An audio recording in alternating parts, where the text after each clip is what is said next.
Avec une superficie totale de 11 580 km², le Qatar est une très petite nation indépendante, entièrement couverte des déserts et située au centre du Moyen-Orient.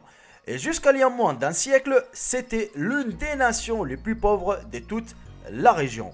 Il était peu peuplé à cause des terres désertiques inhospitalières où la température en été atteignait plus de 50 degrés Celsius. Aussi, à l'époque, il était une colonie du Royaume-Uni. Les principales sources des revenus de cette petite nation étaient sa diminution de l'industrie de la pêche et l'extraction des perles de l'océan.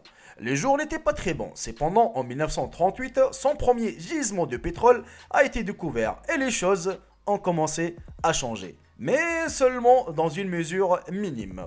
C'était parce que les réserves de pétrole n'étaient pas assez énormes pour changer les perspectives du pays.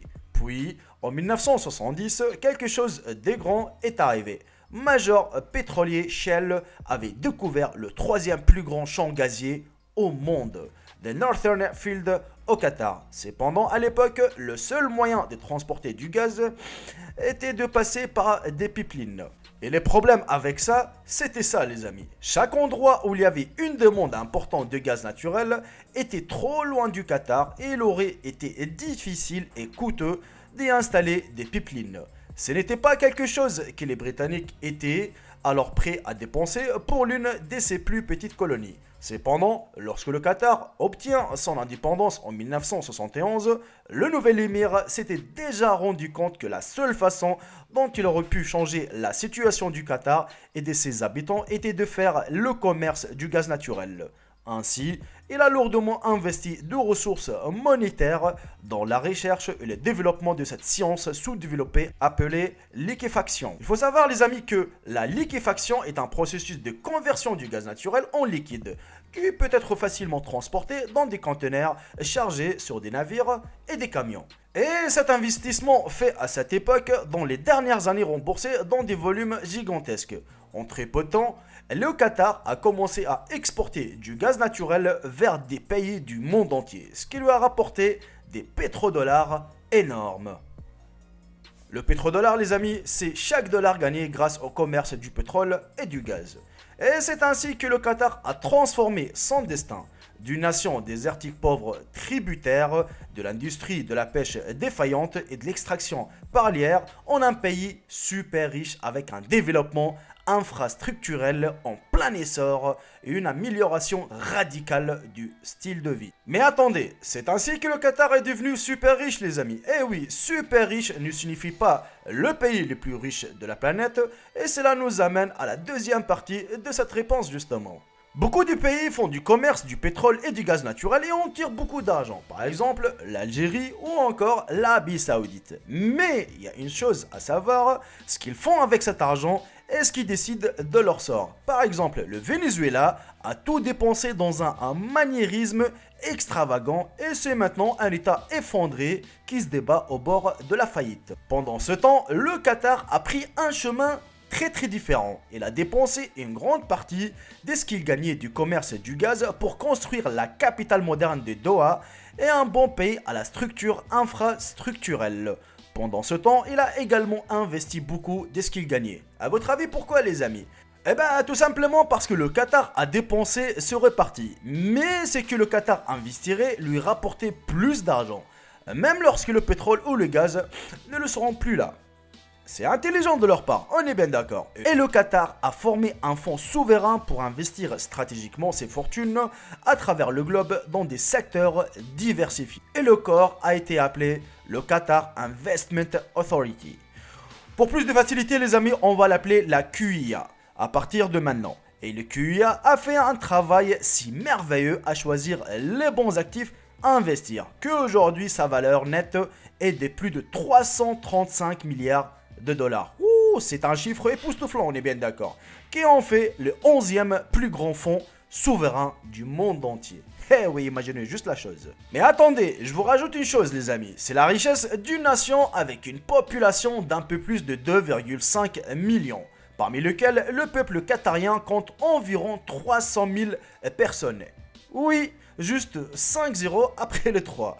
Et c'est ce qui a fait monter son PIB global par habitant à plus de 127 000 dollars. À titre de comparaison, les États-Unis avaient enregistré un PIB par habitant d'un peu moins de 60 000 dollars en 2016. Et ces fonds de richesse a fait des investissements dans toutes sortes de secteurs, qu'il s'agisse des sports et des voyages ou de l'immobilier, de la technologie. Non seulement a-t-il investi massivement dans des sociétés technologiques bien connues comme Uber, mais elle est aussi l'un des principaux acteurs dans des sociétés populaires comme Volkswagen, Shell et le géant pétrolier russe Rosneft. Ensuite, il a aussi des enjeux dans la plus grande des villes et les meilleures des propriétés. Je veux dire par là les amis, imaginez que le Qatar possède plus des propriétés à Londres que la reine d'Angleterre. Eh ouais, il possède 34% des 15 premiers gratte-ciel de Londres, tandis que les entreprises basées au Royaume-Uni en possèdent un peu moins de 21%. Et quand nous parlons de l'emblématique Empire State Building de New York, nous devons nous rappeler que le Qatar possède également 10% de cette merveille. De même, il détient une participation de 20% dans British Airways, de 20% dans l'aéroport de Heathrow et de 25% dans l'aéroport de Saint-Pétersbourg. Ouh, ils sont partout les Qataris, on est bien d'accord.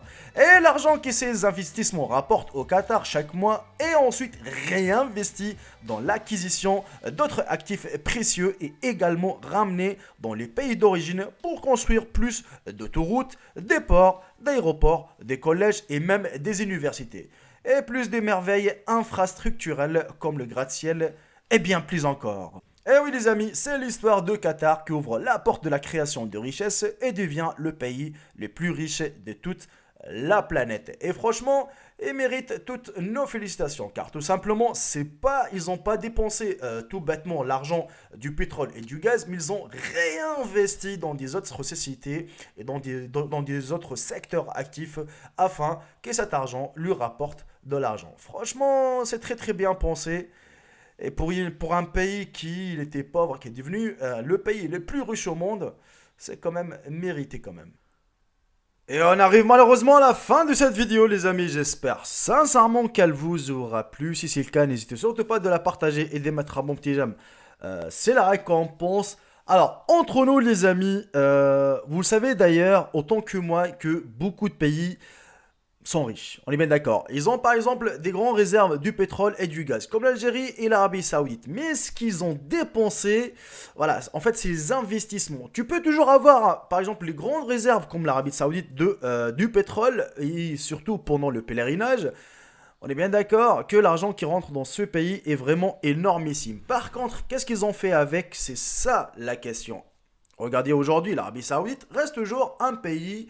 Moi, mon père, quand il est parti pour faire le pèlerinage, croyez-moi, il m'a dit que dans les hôtels, pour avoir de l'eau, par exemple, tu avais des camions le matin qui viennent avec des citernes pour remplir les tuyaux, justement, les réserves dans les hôtels. Dans ce cas-là, tu te poses la question. Tu dis un pays vraiment riche, qui a des revenus énormes, soit du pèlerinage, soit du pétrole et gaz, et jusqu'à maintenant, c'est-à-dire, ils remplissent les réserves, on va dire, les réserves d'eau des hôtels avec des citernes. C'est-à-dire, ils sont même pas encore modernes, ils sont toujours en arrière. C'est un truc de fou, vous voyez. Par exemple, quand vous voyez le Qatar qui avait investi dans le football, d'ailleurs, vous connaissez le PSG, il y avait pas mal d'autres équipes qui ont investi dans des grandes sociétés, qui ont investi dans les immobiliers, dans les hôtels, en Angleterre, en France notamment. C'est là où vous vous dites, tiens, un petit pays avec une petite population, on va dire ça comme ça, qui arrive quand même à investir les revenus du gaz et du pétrole pour réinvestir encore, que ça la rapporte encore plus d'argent. Et quand vous voyez, c'est-à-dire le revenu de chaque habitant qatari, c'est quand même énormissime. Car moi, j'ai un ami qui travaille autant qu'un instituteur, autant qu'un prof, si vous préférez, au Qatar. Il m'a dit que la vie est chère, le loyer est cher, mais par contre, son revenu par mois, c'est l'équivalent d'ici à peu près de 3000 euros. C'est quand même énorme pour un prof. Tu vois ici un prof en France, par exemple, il touche 1600, 1700. C'est vraiment un salaire de base. Voyez, vraiment, c'est un pays, certes, qu'il est petit. Et heureusement justement qu'ils ont du gaz et du pétrole, sinon ils n'arrivent pas à réussir. Regardez par exemple les Chinois, la Chine par exemple, comment ils sont devenus le premier pays économique au monde grâce Voilà, c'est magique, c'est magnifique. Franchement, ils méritent parce que ils ont pas dépensé bêtement. Si on voit par exemple le dernier émir saoudien, qu'est-ce qu'il a acheté, le dernier tableau, je sais plus à combien de milliards de dollars. C'est là où tu te poses la question, tu dis pourquoi il n'a pas aidé les pauvres, car les pauvres ça existe dans tous les pays. Ou par exemple pourquoi il n'a pas réinvesti cet argent au lieu d'acheter juste un tableau à accrocher dans son château, à faire autre chose pour le peuple. Ça aurait été mieux. Mais bon les amis, voilà, on arrive à la fin de cette vidéo. D'ailleurs, je viens de changer mon petit coin car j'habite dans une nouvelle maison. Voilà, donc je vais encore la décorer, on va dire. Enfin, je vais décorer encore ce petit coin car franchement, je suis très très content d'avoir déménagé. Voilà les amis, on arrive à la fin de cette vidéo. Si elle vous aura plu encore une fois, je me répète. N'hésitez surtout pas de partager cette vidéo et de mettre un bon petit j'aime. C'est la récompense. Sur ce, je vous dis à très très bientôt pour une toute nouvelle vidéo. Salut tout le monde, c'est Jaiko. Bye bye, ciao ciao. Je vous aime tous mes frères et sœurs.